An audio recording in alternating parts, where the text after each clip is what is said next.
Monsieur Macron, respectez la démocratie qui n'est pas un spectacle. Respectez la République qui n'est pas juste une rente mémorielle.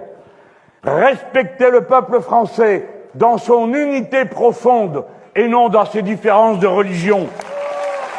Respectez vos opposants parce que c'est le premier devoir du plus puissant dans une démocratie.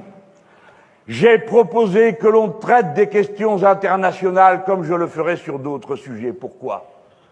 Parce que ce sont les questions dans lesquelles vous êtes embarqués sans le savoir. À qui a-t-on demandé de faire la guerre du Mali? Une fois à l'Assemblée nationale. Et depuis 8 ans, nous y sommes sans en avoir discuté une seule journée, ni voté une seule fois. Cela nous coûte 2 millions d'euros par jour. C'est la guerre la plus chère que la France ait faite depuis la guerre d'Algérie. Il y en a pour 5 milliards qui, si nous les avions distribués aux gens qui se trouvent là-bas, auraient davantage pacifié la population que tous les bombardements qu'on a pu y faire. Et nous n'aurions pas perdu 50 des nôtres, sans compter les victimes civiles qu'on ne compte jamais et qui sont non moins nombreuses.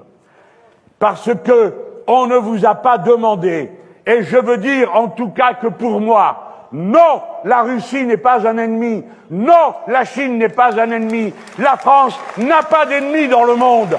Elle a des intérêts, elle a des principes, mais je refuse qu'on s'embarque dans la guerre sans fin à laquelle on nous promet et dans laquelle nous sommes ridicules, comme nous l'avons montré en Australie, où l'on s'apprêtait à armer M. Scott Morrison et les autres dirigeants libéraux de l'Australie, qui, comme des cyniques, des menteurs, des truqueurs qu'ils sont, et de pauvres caniches de l'Empire nord-américain, au dernier moment se sont dédits et ont ridiculisé la France qui ne méritait pas d'être traitée de cette manière.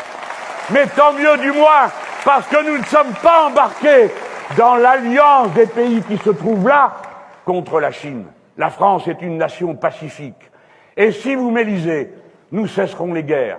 Nous demanderons à quelles conditions le Mali peut à nouveau appartenir aux Maliens. Et nous partirons le jour où on nous dira de nous en aller.